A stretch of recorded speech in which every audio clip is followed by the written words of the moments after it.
FIFA window চলছে।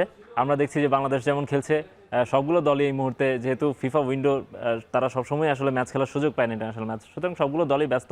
আমরা দেখেছি গতকাল রাতে অনেকগুলো ম্যাচ হয়েছে। ব্রাজিল নেমেছিল পরশুদিন, আজকে আমরা দেখলাম যে আর্জেন্টিনা খেলেছে, স্পেন, জার্মানি সব দলই খেলছে। স্পেশালি বর্তমান বিশ্ব চ্যাম্পিয়ন আর্জেন্টিনাকে নিয়ে কথা বলতে চাই। আজকে ভোরেই তারা খেলেছে একেবারে দুর্বল একটা দলের সঙ্গে, কিন্তু রেজাল্টটা খুবই হতাশাজনক বলা চলে আর কি। আমরা আর্জেন্টিনাও সাপোর্ট করি, আপনিও আমি জানি আর্জেন্টিনা সাপোর্ট করেন। সো আর্জেন্টিনা এই মুহূর্তে আসলে কি ধরনের প্ল্যান করে এগোচ্ছে? কদিন পরেই বিশ্বকাপ, মরিতানিয়ার সঙ্গে তারা মাত্র 2-1 গোলে জিতলো। আমার মনে হয় এই কোশ্চেনটা আপনি স্কোয়ানিকে করলে সব থেকে ভালো অ্যান্সার পেয়ে যেত। আসলে তাদের আমরা যারা আপনি খেলা দেখে যা বুঝছেন আর তাদের প্ল্যানটা কি, আসলে সত্যি কথা যদি তাদের প্ল্যানে বড় অংশ ওয়ার্ল্ড কাপ থাকতো, আসলে এই আর্জেন্টিনা যে দলটাকে চুজ করেছে মরিতানিয়া, আমি এর আগে আসলে দলটার নামও জানতাম না অনেস্টলি।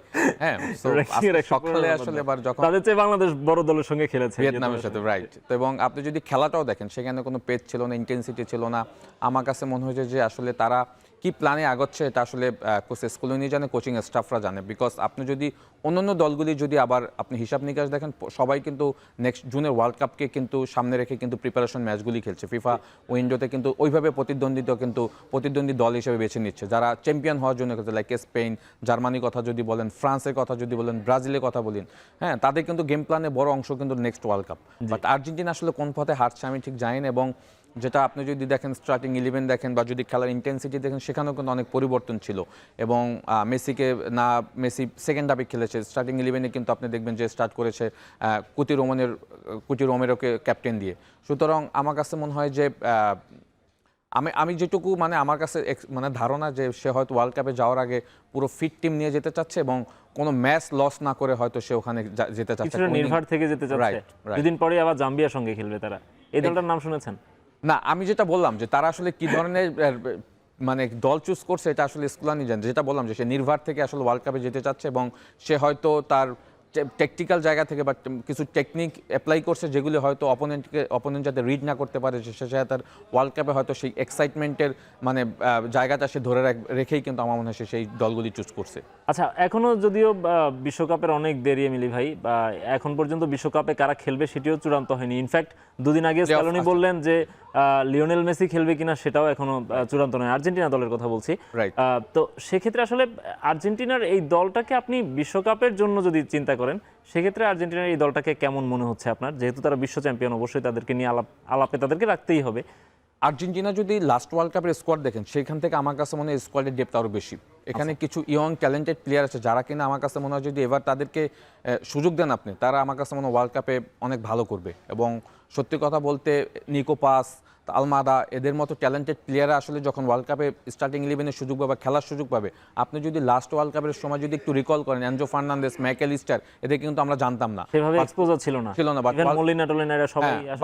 ওয়ার্ল্ড কাপে কিন্তু তারা যেভাবে ফ্ল্যাশব্যাক করেছে, আমার কাছে মনে হয় যে নিকো পাস, তারপর আলমাদা, এরা নেক্সট ওয়ার্ল্ড কাপে কিন্তু সেম ট্রাম্প কার্ড হিসাবে খেলবে।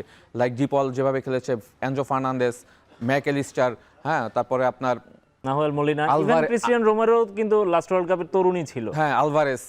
সুতরাং এই ধরনের আবার একটা ব্যাচ কিন্তু আসলে নেক্সট ওয়ার্ল্ড কাপের স্কোয়াডে কিন্তু ঢুকছে। সুতরাং আমার কাছে মনে হয় স্কুলানি তাদেরকেই আসলে প্রাধান্য দিয়ে কিন্তু স্কোয়াডটা আসলে সাজানোর চেষ্টা করছে এবং যার কারণে দেখবেন যে সে এমন দল চুজ করছে যাদের সাথে খেলে আমার কাছে মনে হয় যে টিম কম্বিনেশনটা আসলে সে রেডি করছে, যে ওয়ার্ল্ড কাপে সেই লাস্ট 22-এর ওয়ার্ল্ড কাপের মতো আর একটা সে সবাইকে একটা সারপ্রাইজ দিবে।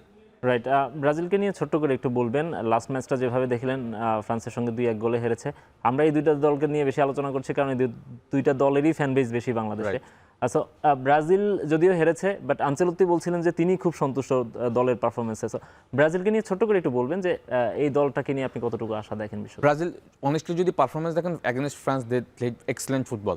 যে ইন্টেন্সিটি লাস্ট অনেকগুলি ম্যাচে আসলে এই ইন্টেন্সিটি দেখা যায়নি প্লেয়ারদের ভিতরে। আসলে যেভাবে আসলে ক্যাসিমিরো আসার পরে মিডফিল্ডে আসলে যেভাবে আসলে বিল্ড আপ হয়েছে, অ্যাটাকিং থার্ডে রাফিনারা যেভাবে খেলেছে, যদিও ভিনিসিয়াস জুনিয়র একটু নিষ্প্রভ ছিল, বাট তারপর আমার কাছে মনে হয় যে টিম বিল্ড আপের জায়গা থেকে অনেক ইম্প্রুভ করেছে। ব্রাজিল দলটা তো স্ট্রাগল করছে অনেক দিন যাবত, হ্যাঁ। তো সেই জায়গা থেকে আমার কাছে মনে হয় যে অ্যাগেনস্ট ওয়ার্ল্ড চ্যাম্পিয়ন ফ্রান্সের অ্যাগেনস্টে আসলে ফ্রান্স তো আসলে এই মুহূর্তে দুর্দান্ত দল, হ্যাঁ। তো তাদের অ্যাগেনস্ট আসলে যেভাবে খেলেছে, আমি খুব আশাবাদী যে নেক্সট ওয়ার্ল্ড কাপে আসার আগে যদি বড় ধরনের কোনো ইনজুরির সমস্যা না হয় দলের ভিতরে, ব্রাজিল দলটা আমার কাছে মনে হয় যে বেশ ভালো করবে।